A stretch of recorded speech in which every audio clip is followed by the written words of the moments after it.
نحمده ونستعينه ونستغفره ونؤمن به ونتوكل عليه ونعوذ بالله من شرور أنفسنا ومن سيئات أعمالنا من يهده الله فلا مضل له ومن يضلل فلا هادي له ونشهد أن لا إله إلا الله وحده لا شريك له ونشهد أن محمدا عبده ورسوله أما بعد فأعوذ بالله من الشيطان الرجيم بسم الله الرحمن الرحيم قال الله تبارك وتعالى وقل رب ارحمهما كما ربياني صغيرا. صدق الله العلي العظيم وصدق رسوله النبي الكريم ونحن على ذلك من الشاهدين والشاكرين والحمد لله رب العالمين. قدرمنو د الله رب العزت له طرفه څخه په دنیا کې ډېر نعمتونه شته او الله په ډېرو نعمتو باندې هر بنده نازولی دی او د خدای شان دا دی چې هر څونه نعمتونه و هر بنده ته وغواړي ورکولی سي او ورکړي هم دي.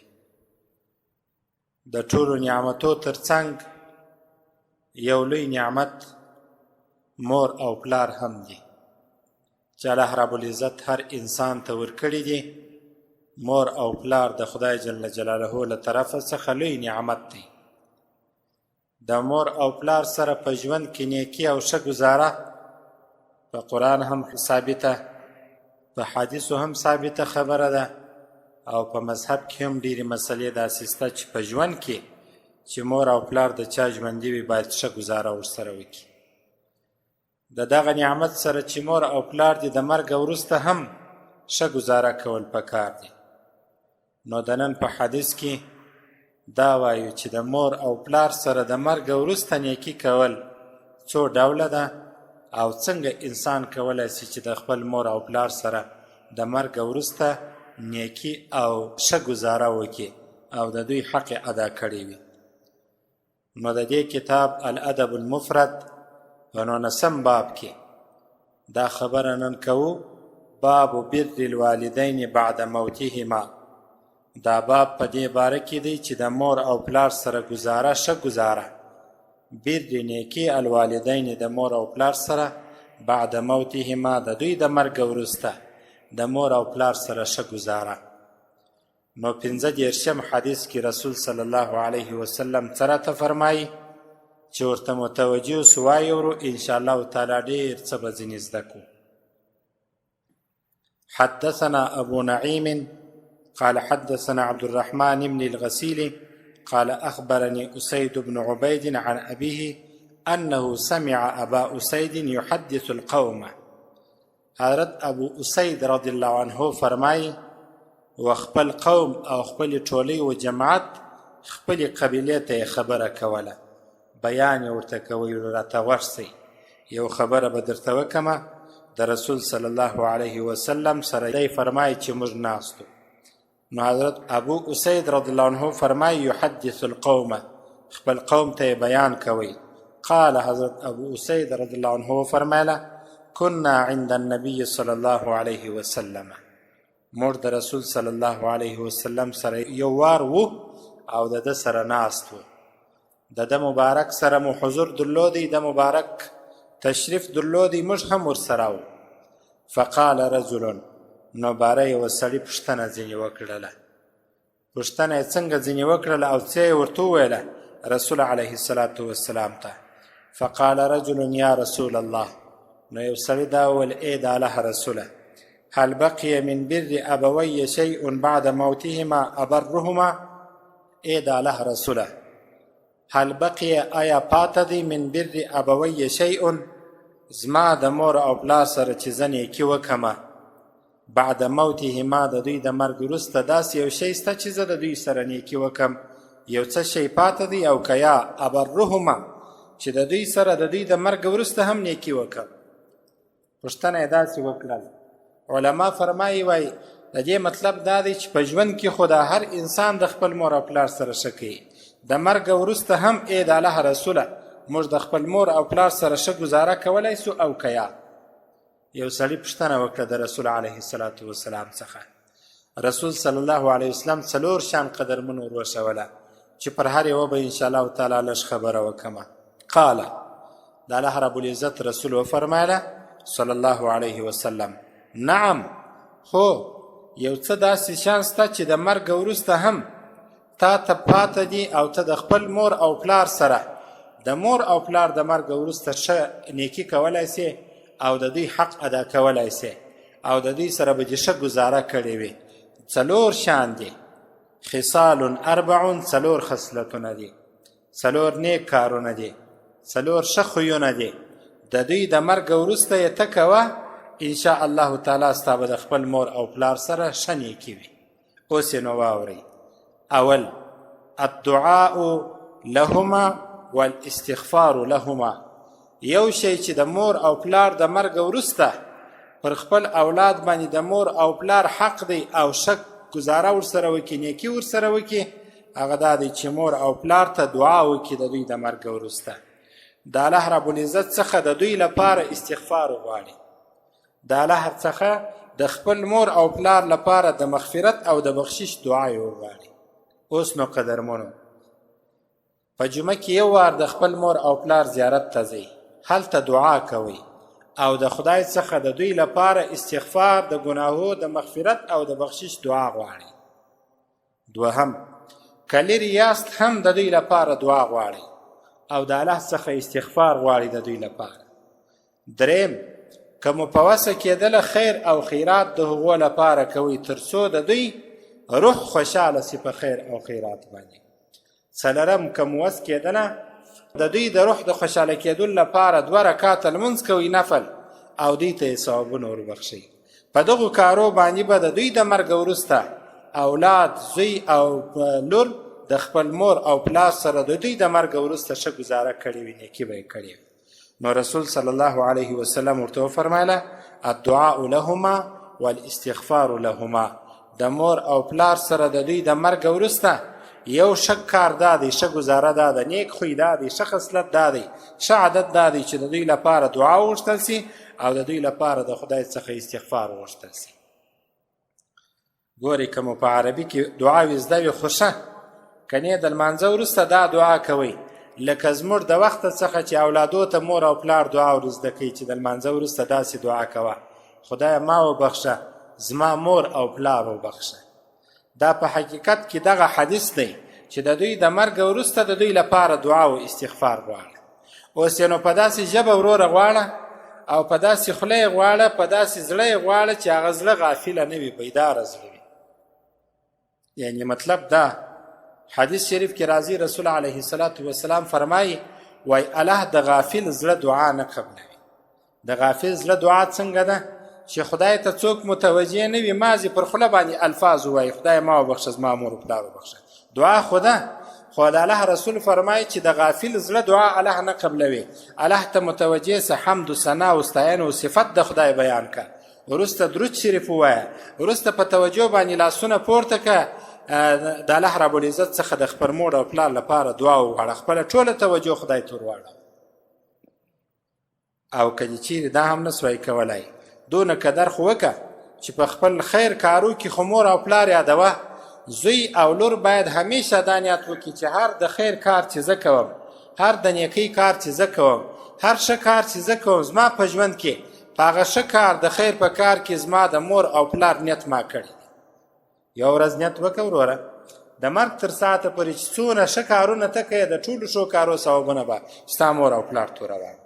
یو ورځ نیت وکړه، بس نن دا نیت وکړه چې زه په خپل ټوله ژوند کې هر د خیر کار چې کوم، د شر نه، هر د نیکۍ کار چې کوم، هر ښه کار چې کوم، خدای زما مور او پلار په هغه کې ثواب کې شامل دی، بس شاملیږي. دا یو وار نیت وکړئ.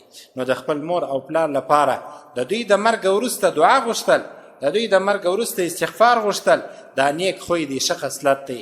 نو هغه صحابي پوښتنه وکړله چې د الله رسوله، د مور او پلار د مرګ وروسته داسې یو شی پاته دی چې زه د هغوی سره نیکي وکړم؟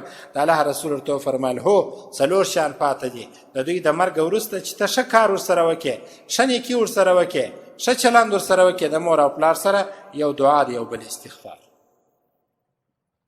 اوس مې یوه خبره واورئ، کم اولاد یا کم زوی کم لور چې د مور او پلار حق پیژني نه او دعا کولی نسي، نو هغه زوی او لور به څنګه مور او پلار ته دعا وکړي چې د مدرسې سره تعلق نه او د ملا سره او د عالم سره تعلق نه، د شو مرکزو سره تعلق نه، یو څه زده کړي نه، هغه به نو په کومه ژبه د مور او پلار لپاره دعا ووایي؟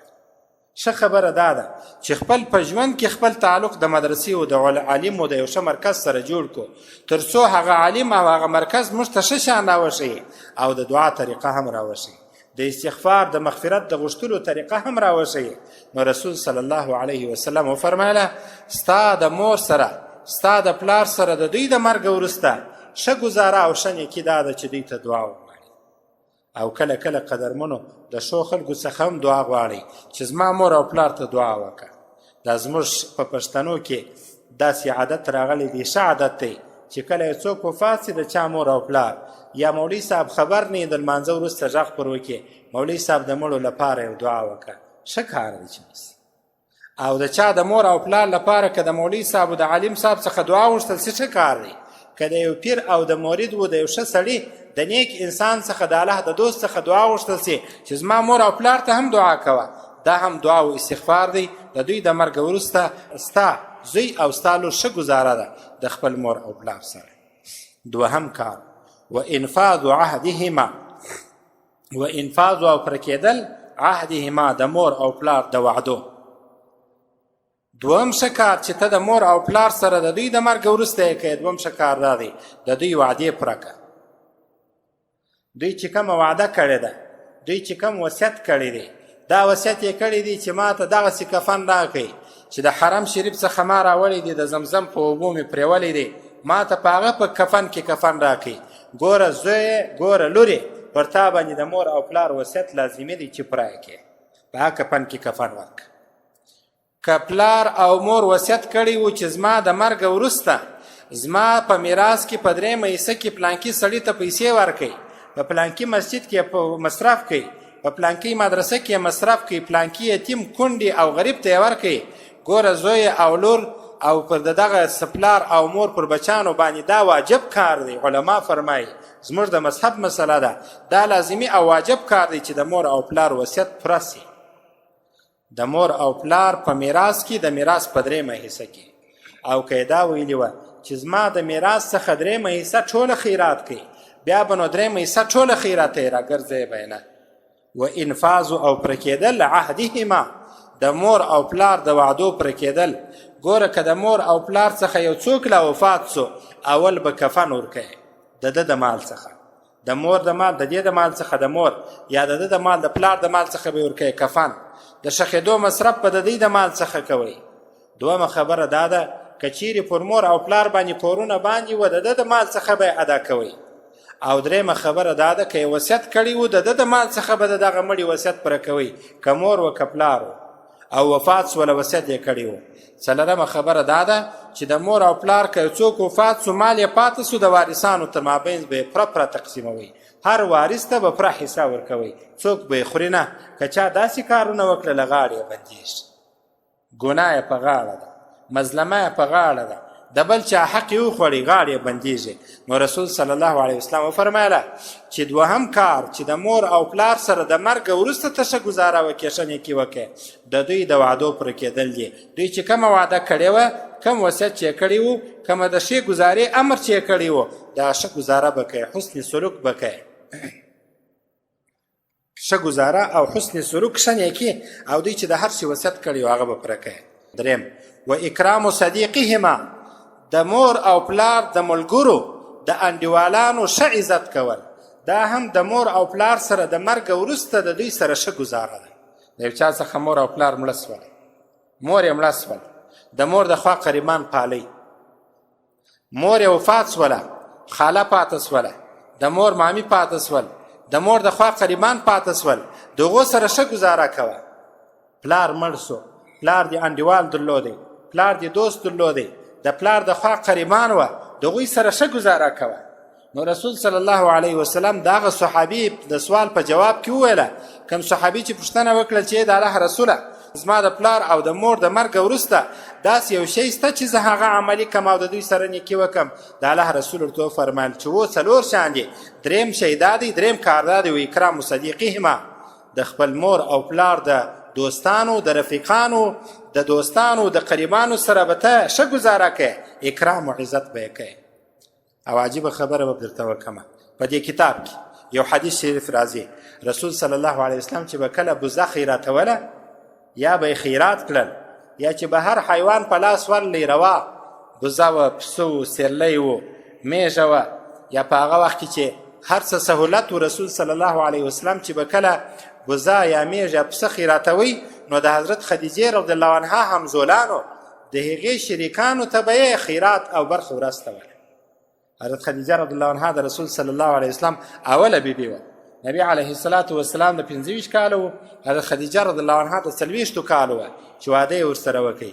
رسول صلی الله علیه وسلم د حضرت خدیجې رضی الله عنها د مرګ وروسته هم داسې خیال ساتي د دې د همزولانو د دې د دوستانو چې کله به رسول صلی الله علیه وسلم خیرات وکړي او بوزه یا میږه یا پسه به یې خیراتوي نو د حضرت خدیجې رضی الله عنها همزولانو، شریکانو، قریبانو او دوستانو ته به یې خیرات استوي.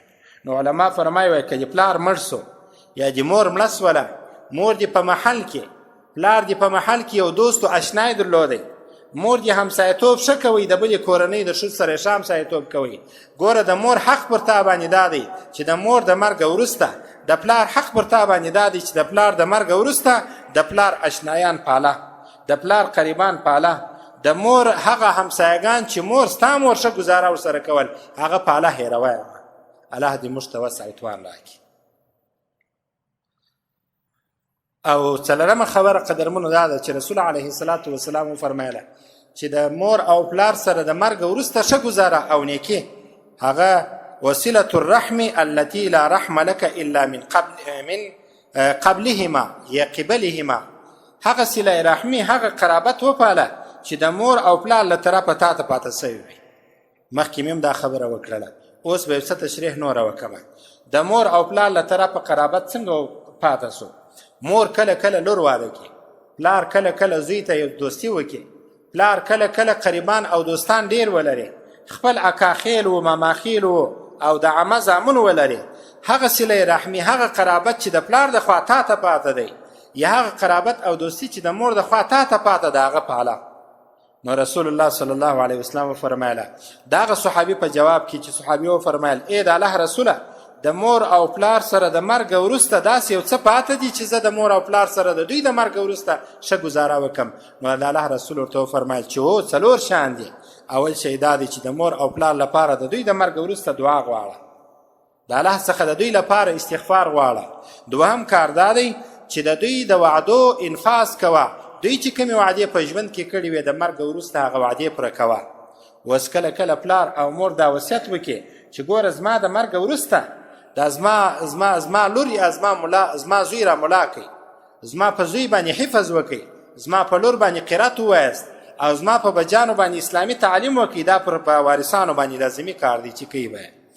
درېیم کار دا دی چې د مور او پلار د دوستانو او د انډیوالانو د همسایګانو چې دوی ښه ګزاره ورسره کوله د هغو عزت و احترام دی.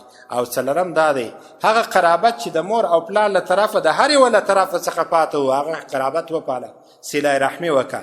وصلة الرحم، صله رحمي ده التي لا رحم لك، هغه صله رحمي چې تا نه درلوده الا من قبلهما، د دوی در مخه یا د دوی له طرفه څخه چې به هغه صله رحمي پاله تر څو ستا زوی او ستا لور ستا د مور او پلار سره د دوی د مرګ وروسته تا به ښه ګزاره کړې وي. دا څلور کارونه کوه.